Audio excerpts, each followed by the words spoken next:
On a routine transatlantic flight, a decorated war hero, a man who faced down enemy fire to save his brothers in arms, was treated as less than nothing. He was publicly shamed, dismissed, and humiliated by the very flight crew sworn to serve him. They judged him by the color of his skin, not the content of his character. But they made one colossal mistake. They forgot to check their own in-flight entertainment. In less than an hour, every passenger on that plane, and soon the entire world, would see the truth broadcast in high definition on the screens in front of them. This isn't just a story about disrespect. It's a story about what happens when a quiet hero's hidden glory is suddenly brought into the light, and the swift, unforgiving karma that follows. John F. Kennedy International Airport was its usual chaotic self, a swirling vortex of humanity rushing towards reunions, vacations, and obligations. Amidst the frantic energy of Terminal 4, Sergeant Major retired Franklin Webb was an island of calm. At 63, he moved with an economy of motion that spoke of a life disciplined by order and tempered by hardship.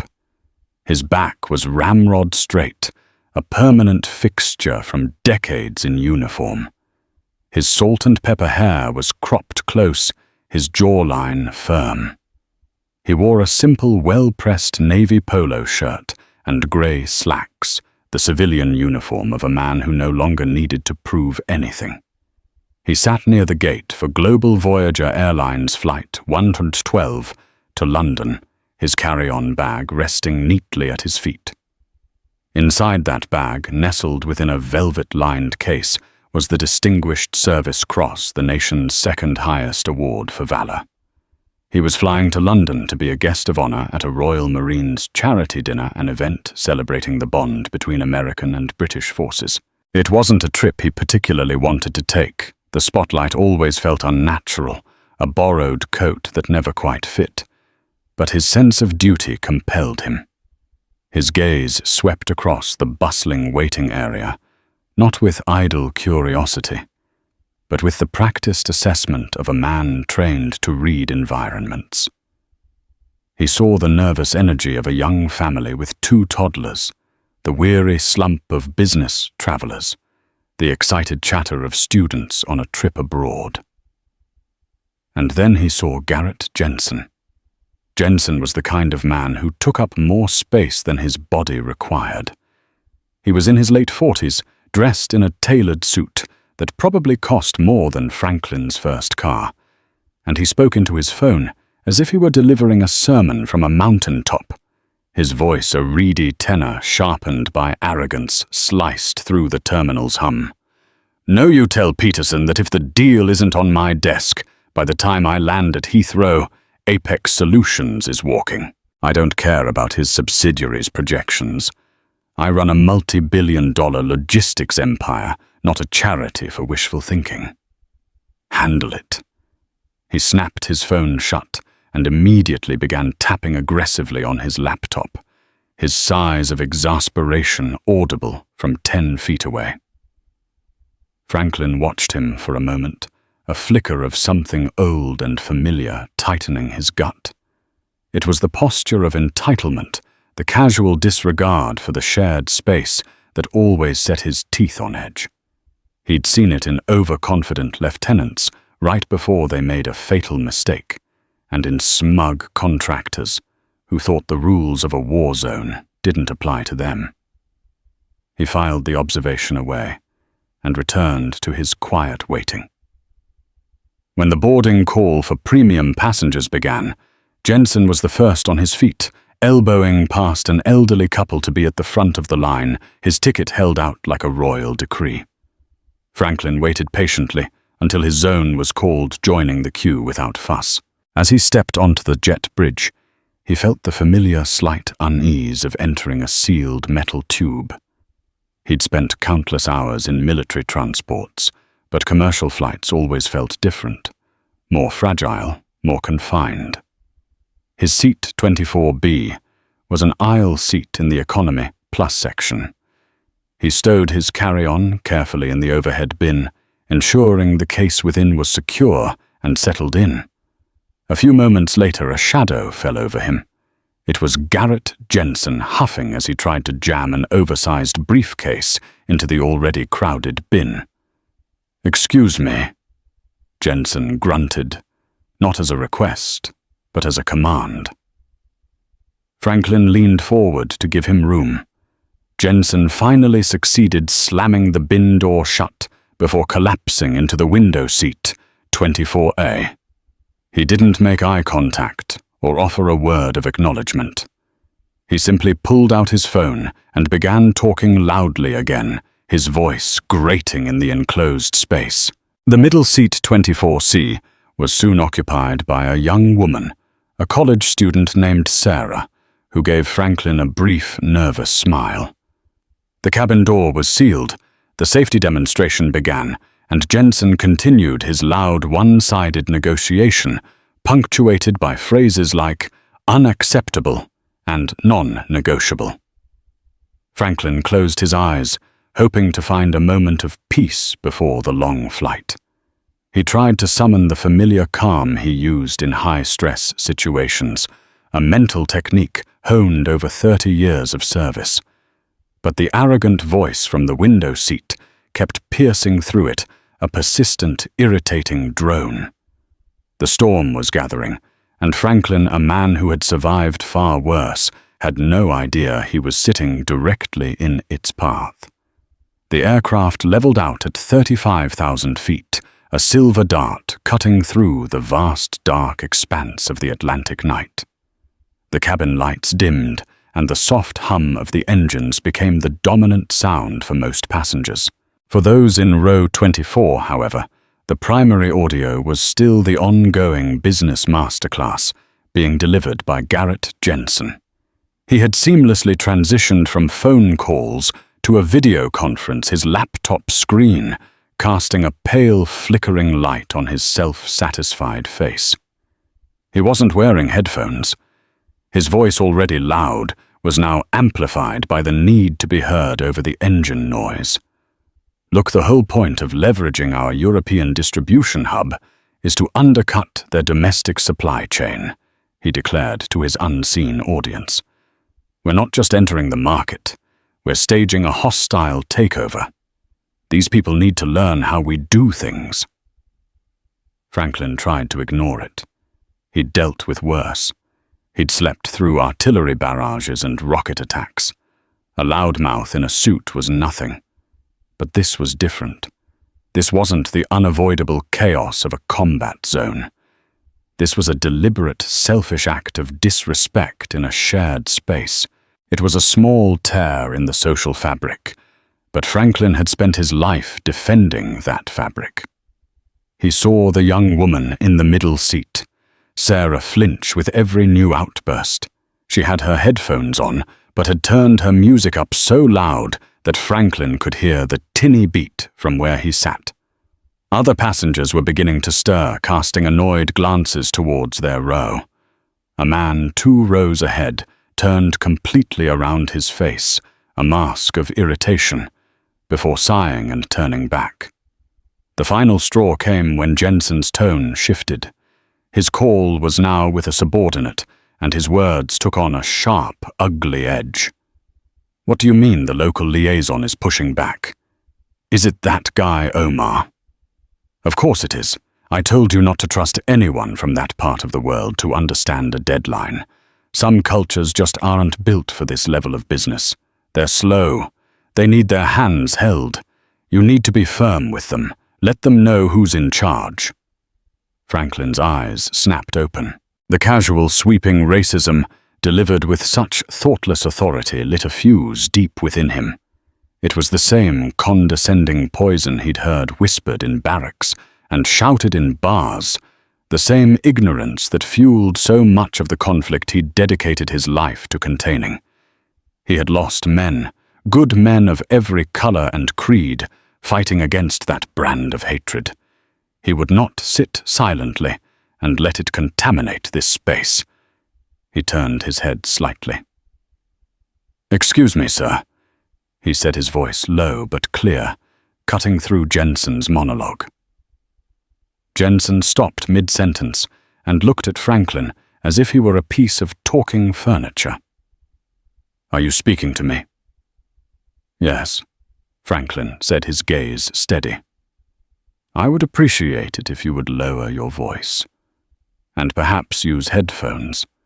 You're disturbing the other passengers."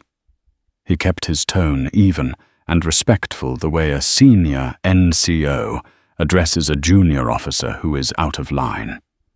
It was a tone of correction, not aggression. Jensen's face flushed a deep, angry red. He muted his video call, his eyes narrowing into slits. "Who the hell do you think you are? I'm conducting important business here. My business pays for this airline to exist.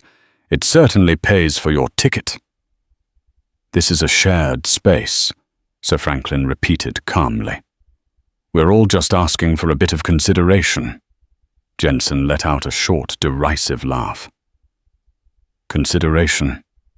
I'll give you some consideration. How about you mind your own damn business? People like you are always looking for a handout or a reason to complain." The phrase "people like you" hung in the air, thick and suffocating. It was an old, familiar poison, and Franklin felt a cold anger settle in his chest. He had been shot at, blown up, and left for dead. He had buried friends. He would not be diminished by this petty tyrant in a $1,000 suit. "There's no need for that kind of talk," Franklin said, his voice losing its warmth, becoming flat and hard as steel. "I've asked you politely. The next person I ask will be the flight attendant." This was a challenge Jensen could not ignore.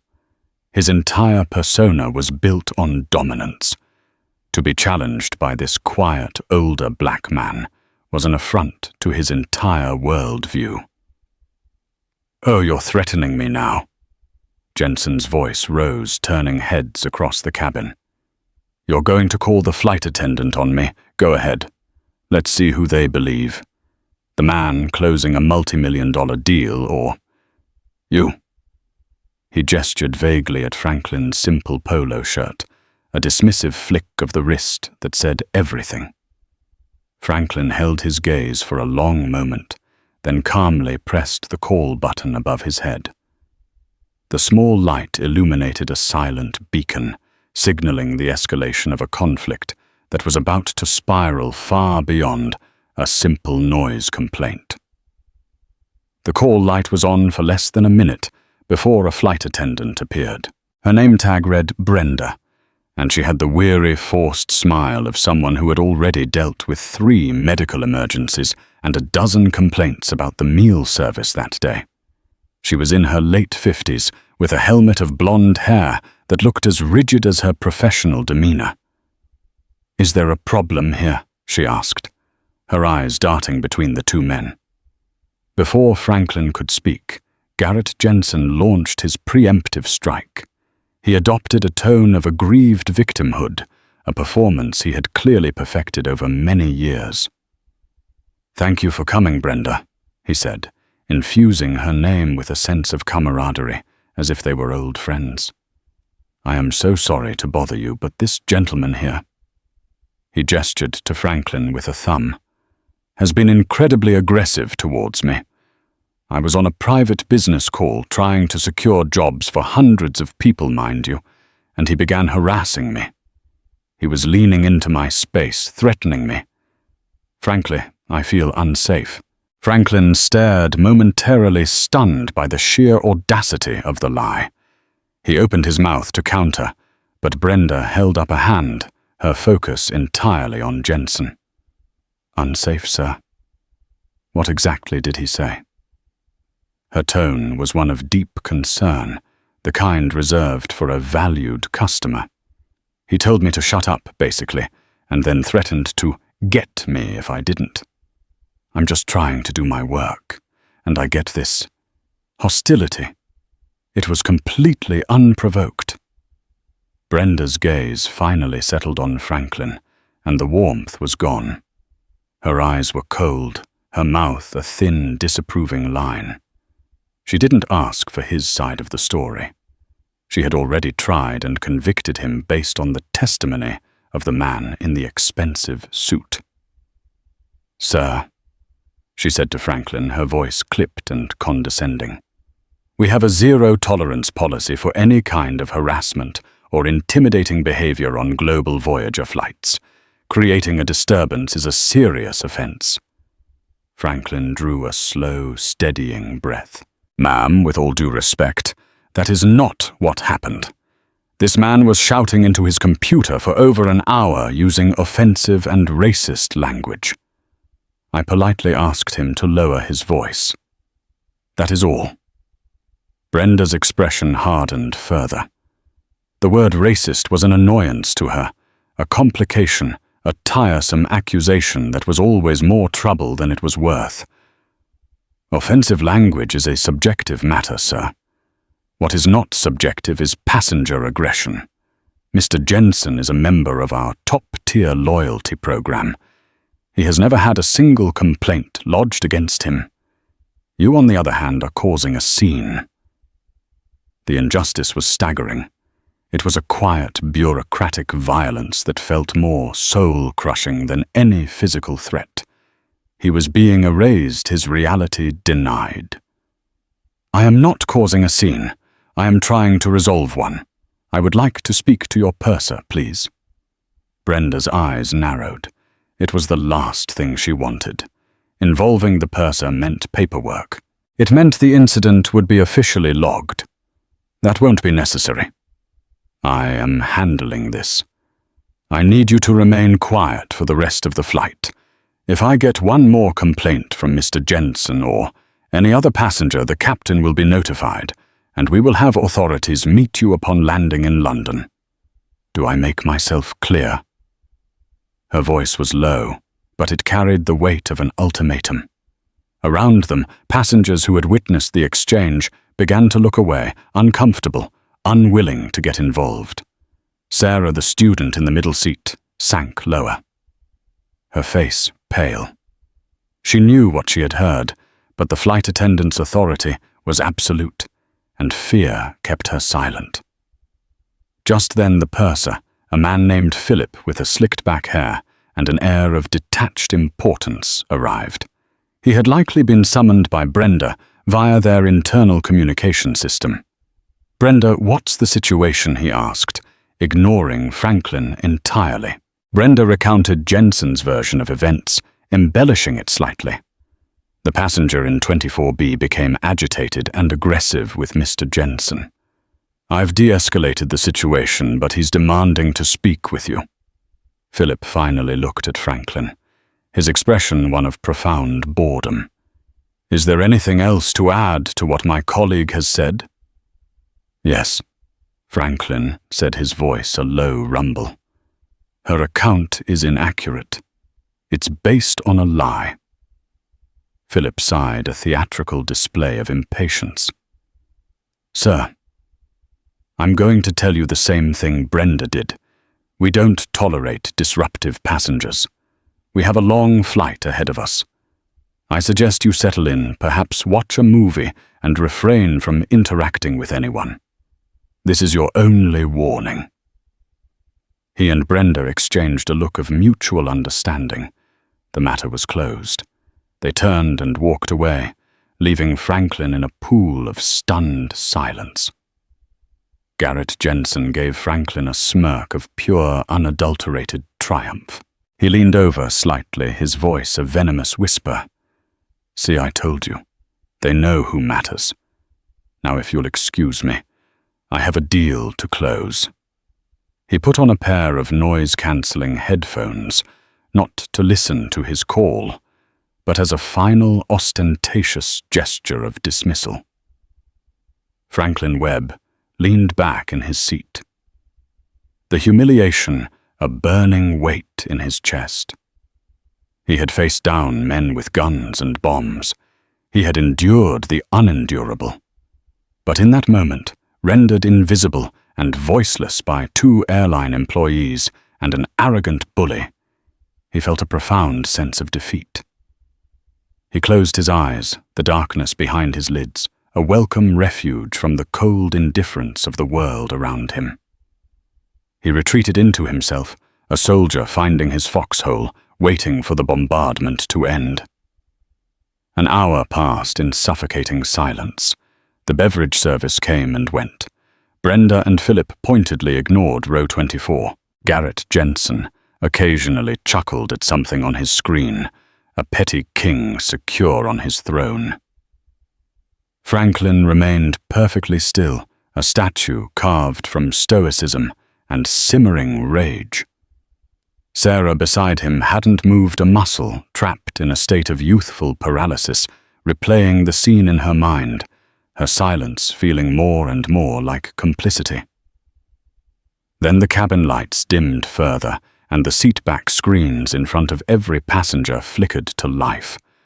An announcement came over the intercom from the captain, his voice a smooth corporate baritone. "Good evening, ladies and gentlemen. As we make our way across the Atlantic, we invite you to enjoy our award-winning in-flight entertainment system. Tonight, we are especially proud to feature the premiere of the latest installment in our Tribute to Heroes documentary series, produced in partnership with acclaimed filmmaker David O'Connell. We hope it provides a moving and inspiring journey. Enjoy your flight." A slickly produced Global Voyager Airlines logo appeared, followed by dramatic orchestral music. Trailers for blockbuster movies and sitcoms played. Franklin paid no attention. He had no interest in watching a film. He just wanted the flight to be over. Jensen, however, was fully engaged, scrolling through the movie options with an air of entitlement. He scoffed at a few titles before his eyes landed on the featured section. The title card for the documentary filled the screen: The Lion of Kandahar, the Franklin Webb Story. Beneath the title was a photograph. It was a man in his early 40s, his face streaked with dust and sweat, his jaw set in grim determination. He wore the uniform of a U.S. Army Master Sergeant. His eyes, even in the photo, held an intensity that was unmistakable. It was a younger Franklin Webb. Jensen blinked. He looked from the screen to the man sitting beside him, and then back to the screen. A flicker of confusion crossed his face, quickly replaced by disbelief. It had to be a coincidence, just a common name. But then the documentary began. The narrator's deep, respectful voice filled the cabin's collective headphones and speakers. In the dust-choked mountains of Afghanistan, heroes are not born. They are forged in fire and chaos. For one unit pinned down in a brutal ambush in the Arghandab River Valley. Their hero had a name: Master Sergeant Franklin Webb. The screen filled with archival combat footage, shaky, terrifying, and real. The sound of gunfire crackled. On the screen beside Jensen, and on every other screen on the plane, the story unfolded. Fellow soldiers, now older, their faces etched with the memory of that day, appeared on screen. A grizzled colonel, his voice thick with emotion, said, "We were completely cut off. The Taliban had us in a classic L-shaped ambush. We were taking heavy casualties. We were going to be overrun." A younger sergeant, his eyes glassy, added, "And then we heard Webb on the radio. He was calm. He just said, 'I'm coming for you.'" The documentary cut to an animated map showing Sergeant Webb's position. He was alone, separated from the main platoon, providing overwatch. Instead of retreating to safety, he did the unthinkable. He charged directly into the heart of the ambush. The narrator continued. With complete disregard for his own life, Master Sergeant Webb single-handedly assaulted 3 enemy machine gun nests. Armed with only his rifle and a handful of grenades, he drew the enemy's fire onto himself, giving his trapped men the critical moments they needed to regroup and evacuate their wounded. In the cabin of Flight 112, a strange quiet fell. Passengers who had been dozing or reading found their attention drawn to the screens. They saw the photo of the decorated soldier, and they began to look around, connecting the dots. Whispers started to ripple through the aisles.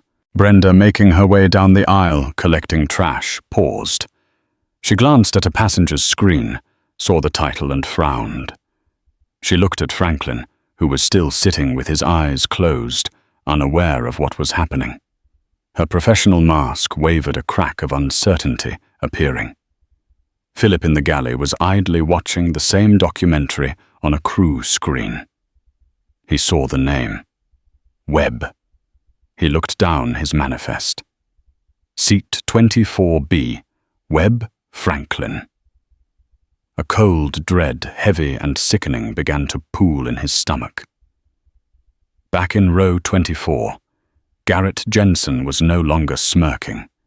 His face had gone from pink to a ghostly white. The man he had dismissed, humiliated, and lied about was being lauded as a national hero on the very screen he was watching. The documentary reached its climax. It showed the official ceremony at the White House. The President of the United States was fastening the Distinguished Service Cross around the neck of a proud, stoic Franklin Webb. The citation was read aloud by a 4-star general for extraordinary heroism. His gallant actions and selfless sacrifice at the risk of his own life were in keeping with the highest traditions of military service and reflect great credit upon himself, his unit, and the United States Army. The camera zoomed in on Franklin's face during the ceremony. It was the same face, impassive, dignified, revealing nothing of the hell he had walked through. The film concluded with an interview with the man himself. Franklin, in the same simple polo shirt he was wearing, now sat in a chair, speaking about his men. "I'm no hero," he said, his voice calm and measured on the screen. "The heroes are the ones who didn't come home. I just did my job. I did what anyone would have done for their family. And those men, they were my family." The credits began to roll. For a long moment, the only sound in the cabin was the hum of the engines. And then slowly, one passenger at a time, people started to turn, their eyes wide with a mixture of awe, shame, and respect, all focused on one spot, seat 24B. They weren't looking at a disruptive passenger anymore. They were looking at the Lion of Kandahar. The end of the documentary didn't bring closure. It detonated a bomb of silent collective realization throughout the cabin. The atmosphere, once thick with irritation and indifference, was now charged with a profound, uncomfortable electricity. Garrett Jensen looked as if he'd been punched in the gut. He fumbled to turn off his screen, but it was too late.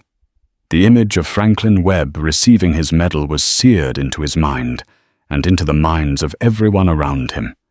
He felt hundreds of eyes on him, not just looking at Franklin, but judging him. The first to break the silence was a man in military-style haircut from the row behind. He stood up, leaned over the seat, and said, his voice ringing with sincerity, "Sergeant Major, it's an honor, sir." Franklin opened his eyes, pulled from his reverie by the man's voice. He saw the passenger's outstretched hand. He looked around and saw the faces staring at him, the screens still glowing with his own image. He finally understood what had happened. A slow wave of exhaustion washed over him. He had wanted nothing more than to be anonymous, and now he was the center of a mid-flight spectacle. He simply nodded at the man and shook his hand. "Thank you," he said quietly. But the dam had broken. Another passenger, a woman, flagged down a flight attendant, not Brenda, and said, "Can you please get that man a drink, whatever he wants, from me?" Suddenly from the galley, Brenda and Philip emerged, their faces a ghastly shade of pale. They had seen it all. They had seen the medal ceremony, heard the citation, understood the magnitude of their blunder. Their professional arrogance had evaporated, replaced by raw, panicked fear for their jobs. Brenda practically ran to Franklin's seat. Her composure shattered. She knelt in the aisle, a clumsy, desperate gesture. "Sir, Mr. Webb, Sergeant Major," she stammered, her voice trembling. I had no idea. I am so sorry. What I said, how I acted, there's no excuse. Please, can I get you anything? A first-class meal, champagne, anything at all." Her apology was a torrent of self-preservation. It wasn't about the respect Franklin was due. It was about the trouble she was in. Franklin looked down at her, his expression unreadable. He saw not remorse, but fear. "No, thank you," he said, his voice devoid of emotion. "I just wanted to be treated like any other passenger. It's a bit late for that now." Philip arrived right behind her, his own apology just as clumsy. "A terrible misunderstanding, sir. We are trained to de-escalate, and clearly we misread the situation entirely. On behalf of Global Voyager Airlines, we deeply apologize." Franklin turned his gaze to Philip. "You didn't misread the situation," he said, his voice dangerously quiet. "You didn't read it at all. You listened to one man and dismissed another. You made a judgment. And now you're making an apology for the same reason. You're not sorry for how you treated me. You're sorry for who I turned out to be." The words hit them like a physical blow. There was no defense against the truth. They stood there exposed and humiliated in front of the entire cabin. Just then the cockpit door opened, and the captain, a tall man with silver hair and 4 stripes on his shoulder, strode down the aisle. A passenger had likely used the in-flight messaging system to alert the flight crew of the situation. He bypassed the stammering purser and flight attendant and stopped directly in front of Franklin. "Sergeant Major Webb," the captain said, his voice calm and authoritative. "My name is Captain Miller. I've been made aware of what happened. I want to apologize personally and on behalf of my entire crew. The treatment you received is unacceptable and does not reflect the values of this airline. The conduct of the crew members involved will be addressed with the utmost seriousness the moment we land." He then turned to Garrett Jensen, his eyes like ice. "As for you, sir," he said, his voice dropping, "your behavior has been noted by multiple passengers and now by myself. You will remain silent for the duration of this flight. When we land, you will remain in your seat until I say you can leave. Is that understood?" Jensen, stripped of all his bluster, could only nod, his face ashen. He had been publicly and completely neutered by a man with true authority. The captain turned back to Franklin. "Sir, we have an open seat in first class. We would be honored if you would accept it." Franklin considered the offer for a moment. He looked at the fawning crew, the shell-shocked Jensen, and the sympathetic eyes of the other passengers. He didn't want a reward. He didn't want special treatment. He just wanted the respect he had been denied. But he also wanted to be away from this toxic space. "Thank you, Captain," Franklin said, his voice weary. "I accept." As he stood up to gather his things, Sarah, the young student next to him, finally found her voice. She couldn't speak, but she scribbled a note on a napkin from her bag and pressed it into his hand as he passed. Franklin walked up the aisle toward the front of the plane, a quiet procession in which every passenger turned to watch him go. It wasn't a walk of shame. It was a walk of honor, and behind him he left the wreckage of shattered careers and a demolished ego. In his hand, he clutched the student's note, a small piece of humanity in the midst of the chaos. The remainder of the flight passed in a state of surreal, suspended reality. For Franklin, now seated in the hushed sanctuary of the first-class cabin, it was an awkward comfort. The seat was a spacious pod of leather and brushed metal, a world away from the cramped row where his dignity had been so casually assaulted. A young flight attendant, his face a careful mask of deference, had brought him a bottle of water without being asked, treating him with the quiet reverence one might afford a visiting dignitary. Franklin didn't want the champagne, the multi-course meal, or the fawning attention. He simply wanted the journey to end. He leaned his head against the cool window, watching the deep, star-dusted black of the stratosphere, a peace outside that he could not find within. He reached into his pocket and unfolded the napkin Sarah had pressed into his hand. The ink was slightly smeared, the handwriting shaky, but the words were the clearest thing he had experienced all day. Mr. Webb, I am so sorry. I saw everything. I heard what that man said, and I know you were telling the truth. I was too scared to say anything, and I'm so ashamed. Thank you for your service, and thank you for being a better person than me. I'll never stay quiet again. He read the note 3 times. This small, crumpled piece of paper held more weight and sincerity than all the panicked, self-serving apologies of the crew. Brenda and Philip were sorry they got caught. This young woman was sorry she had been silent. It was a crucial distinction. The note wasn't an apology to a hero. It was an apology to a fellow human being. He carefully folded it and placed it in his wallet, a small testament to the fact that decency, however frightened, had been present in that row after all. But while Franklin sought quiet contemplation, a furious digital storm was raging beyond the fuselage, a storm that was in fact being chronicled from inside the plane itself. In seat 12J, Ben Carter, a tech journalist for a major online publication, was typing furiously on his laptop. Carter had built his career on identifying and exposing corporate hypocrisy, and the drama unfolding on Flight 112 was the motherlode. He had seen the whole thing: Jensen's loud-mouthed arrogance, Franklin's quiet dignity, and the crew's shameful, biased intervention. His initial tweet, sent out over the plane's surprisingly robust Wi-Fi, had been a spark on GVA 112 to Heathrow. Unbelievable scene. Arrogant exec type loudly ID'd his company as Apex Solutions harasses quiet older black man. Crew, of course, sides with the suit and threatens the victim. A masterclass in corporate bias at 35,000 feet. The spark caught fire, but when the documentary played, it became an inferno.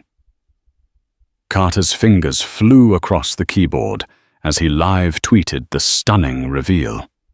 Holy crap!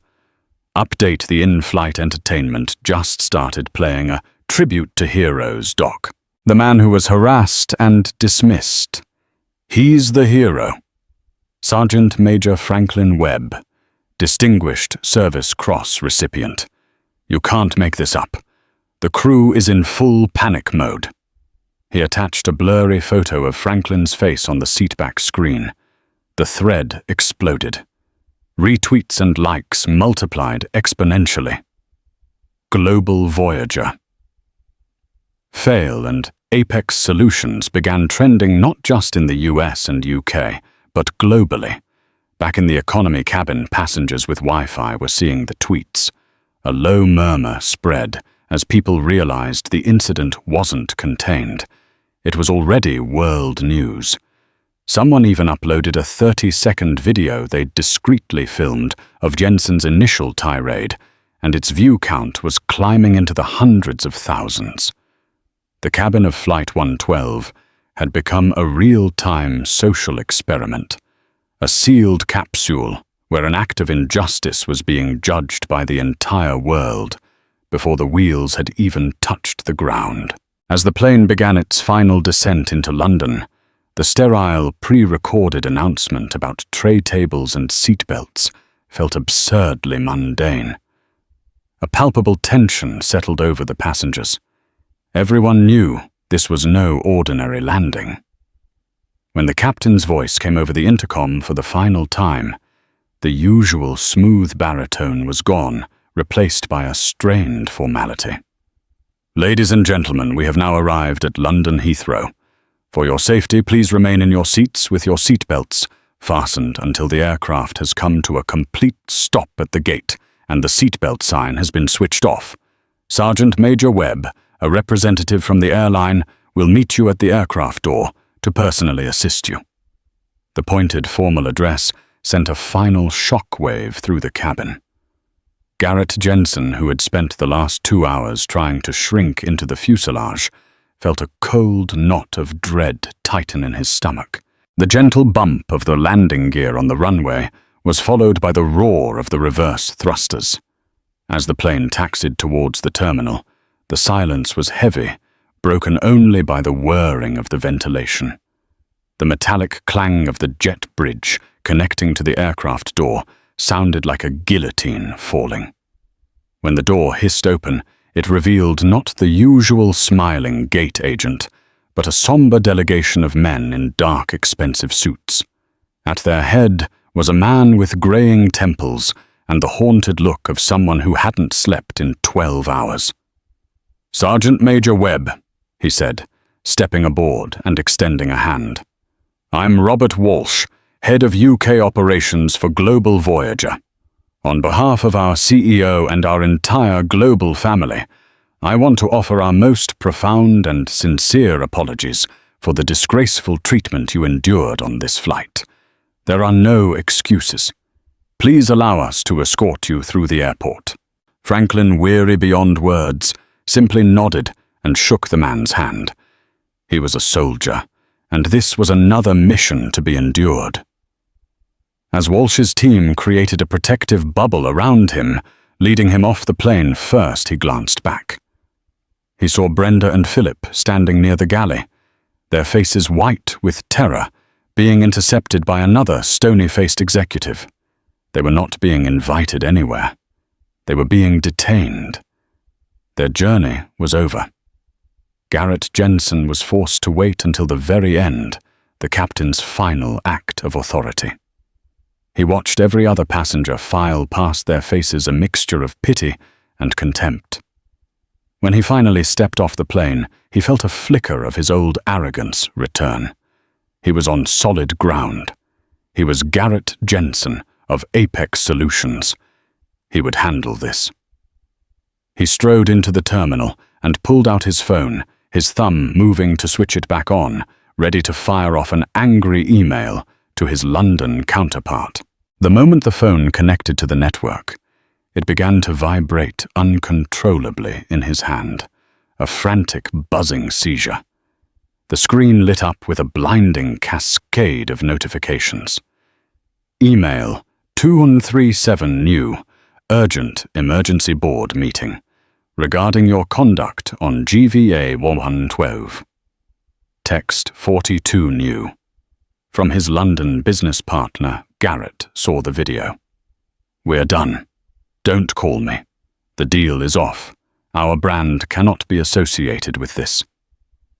News alerts, Apex Solutions.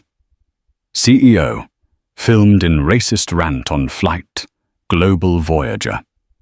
Faces backlash over mistreatment of war hero. Who is Sergeant Major Franklin Webb, the Lion of Kandahar? His world wasn't just collapsing. It had already been reduced to rubble while he was in the air. He looked up, dazed, his face a mask of disbelief. He saw a swarm of reporters and photographers rushing towards the arrivals area, their cameras held high. For a fleeting, insane moment, he thought they were coming for him. But they blew past him, like he was a statue. Their lenses aimed down the corridor, trying to catch a glimpse of the quiet, dignified man being escorted away.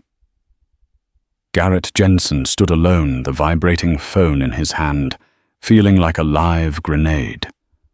The master of the universe, the man who demanded to be seen and heard, had been rendered utterly invisible. He was nothing more than a ghost at the scene of his own execution. The days that followed were a maelstrom, a digital tempest that Franklin Webb had never imagined possible. The story of Flight 112 was no longer just a viral moment contained within the ephemeral world of social media. It had breached the dam and flooded into the global news cycle, becoming a cultural touchstone for conversations about race respect and corporate accountability. For global Voyager Airlines, the fallout was an exercise in pure corporate terror. Their stock price, a number to which they pledged daily allegiance, plunged with nauseating speed. The PR department, a team accustomed to handling complaints about lost luggage and flight delays, found itself in a full-scale war for the company's soul. In a sterile, glass-walled crisis room, CEO Mark Lansing, a man whose public appearances were usually limited to smug earnings calls, was coached for the performance of his career. The subsequent video apology was a masterclass in controlled desperation. He sat not behind a large desk, but in a soft-lit chair, wearing a simple suit with no tie, a calculated costume of humility. He spoke of a profound and systemic failure, of a betrayal of the trust not only of a decorated American hero, but of every customer who steps onto our aircraft. Brenda and Philip became the public faces of that failure. They were fired before Flight 112's landing gear had fully cooled on the Heathrow tarmac. Their terminations were immediate, clinical, and brutal. The airline's statement noted they had failed to uphold the company's core values of respect and impartiality. Their union's half-hearted defense, citing adherence to flawed protocols, was drowned out by the roar of public condemnation. They became ghosts. Their digital footprints scrubbed their careers, erased cautionary tales in a new corporate training module that was already being hastily assembled. To complete the act of public penance, Global Voyager announced a $5 million endowment to a prominent veterans advocacy group, establishing the Franklin Webb Grant for service member support. It was a move born of equal parts genuine shame and calculated damage control. Garrett Jensen's reckoning was a far more intimate and devastating affair. While the airline grappled with a corporate crisis, Jensen faced the complete implosion of his personal universe. He holed up in his London hotel suite, the same one he'd booked for a triumphant deal closing, and watched his life unravel on a 50-inch screen. His phone, once a conduit of power, became a vessel of ruin, buzzing incessantly with alerts from news outlets and venomous messages from former colleagues. The emergency board meeting of Apex Solutions was a formality conducted over a cold, impersonal video link. There was no debate. The faces of the board members he'd once dominated were masks of cold fury. They weren't just angry about the PR nightmare. They were incensed that his personal arrogance had vaporized a 9-figure European expansion deal and made their brand synonymous with bigotry. Faced with the choice between a quiet resignation and a public humiliating termination for cause, he chose the former. The morality clause in his contract, a bit of legal boilerplate he'd never even read, was invoked to nullify his extravagant severance package. In the space of a single transatlantic flight, Garrett Jensen had gone from a titan of logistics to a toxic asset, a man whose name was now a liability. The world he had built, a world that worshipped power and wealth, had turned on him with the savage efficiency he had once so admired. Through it all, Franklin Webb remained an island of calm in the hurricane that bore his name. From his own modest hotel room, he watched the chaos unfold with a sense of profound detachment. The media frenzy was relentless. Reporters staked out the hotel lobby, and his phone buzzed with calls from producers at every major news network, all offering him a platform to express his outrage. But outrage was not what he felt. He felt weary. The world wanted to cast him in the role of the avenging angel, but he had seen enough vengeance in his life to know it was a hollow pursuit. He politely declined every interview, instead spending an afternoon crafting a single statement. He wrote it out longhand on hotel stationery, his words measured and deliberate. The events on that flight were unfortunate, he wrote, but they are not unique. They are a symptom of a larger problem of judgment and disrespect that many people, especially veterans of color, face every day. The issue was never about getting a free drink or a first-class seat. It was about the simple, fundamental right to be treated with dignity. The two crew members and the other passenger did not see a person. They saw a stereotype. I hope this becomes a moment for learning, not just for the airline, but for everyone. True respect isn't about how you treat a hero you see on a screen. It's about how you treat the stranger sitting next to you. He fulfilled his obligation at the Royal Marines charity dinner, the original purpose of his journey. As he was introduced, the entire ballroom filled with decorated soldiers, sailors and airmen from two nations rose to their feet. The standing ovation was not the loud performative applause of a television audience. It was a deep, sustained wave of respect from his peers. A silent acknowledgement of a shared code. When he spoke, he did not mention Flight 112. He spoke of duty of sacrifice and of the sacred bond between those who serve. He was for that one evening back in his own world, and the peace it brought him was immense. A few days later, back in the familiar quiet of his American hometown, he sought out the one piece of this story that felt real and unfinished. Using the university information on her luggage tag, he had managed to get a message to Sarah, the young student from the flight. She responded almost immediately, her email a jumble of relief and lingering anxiety. They agreed to meet for coffee at a small independent cafe far from her campus. She arrived looking younger than he remembered, her backpack slung over her shoulder, her hands fidgeting with her phone. "Sergeant Major Webb." She began, her voice barely a whisper. "I still feel so awful." He offered a gentle smile, the first genuine one he'd felt in days. "Franklin," he corrected softly.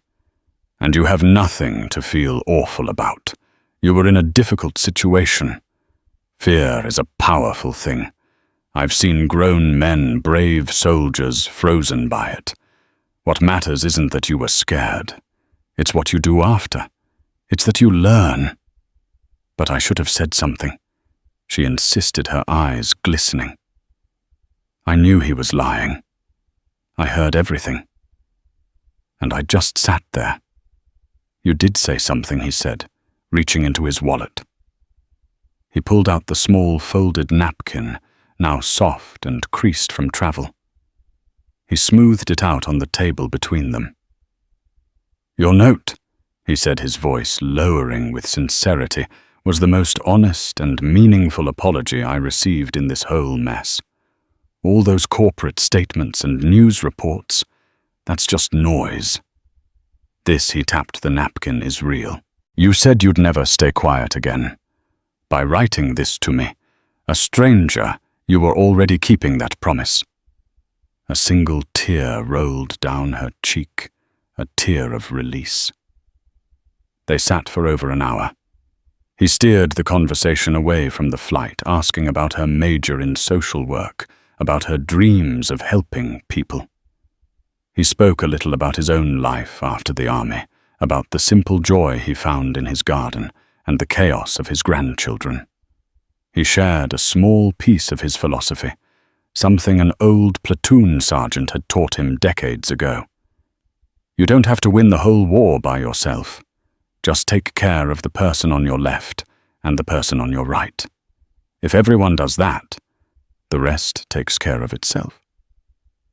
As they stood to leave, he saw a new light in her eyes. The fear was gone, replaced by a quiet resolve. The incident had changed her, forged something new within her. She was no longer just an observer. Walking back to his car, Franklin felt a sense of closure he hadn't expected. He found no joy in the spectacular ruin of Garrett Jensen's career, or the public shaming of the flight crew. Their fates were merely the logical, inevitable consequences of their own choices. His satisfaction, his peace, came from the quiet conversation in a coffee shop. It came from the connection with a young woman who had turned her shame into a promise. A new unspoken duty had settled upon his shoulders, a duty he had never asked for, but could not refuse. He was no longer just a retired soldier. He was now a symbol, and a symbol has a responsibility. He would use his unwanted platform not to seek applause or fame, but to continue the mission in a different way. The battle was no longer in the mountains of Afghanistan. It was in the aisles of airplanes, the corridors of offices, and the quiet spaces between people. It was the everyday battle for decency, and that was a battle Franklin Webb would never stop fighting. The story of Sergeant Major Franklin Webb is a powerful reminder that heroes walk among us every single day. They aren't always in uniform or on a movie screen. Sometimes they're the quiet man in seat 24B who simply asks for basic decency. What happened on Flight 112 was a failure of humanity. But the outcome was a stunning victory for karma and accountability. It proves that in our hyper-connected world, injustice done in the dark will eventually be dragged into the blinding light of public scrutiny. This story isn't just about one man's experience. It's about the respect every single person deserves, regardless of their background, their appearance, or their seat assignment. If this story moved you, please hit that like button to help it reach more people. Share it with someone who needs to hear it, and don't forget to subscribe to the channel for more true stories of justice and incredible real-life events. And let us know in the comments, what would you have done if you were a passenger on that flight?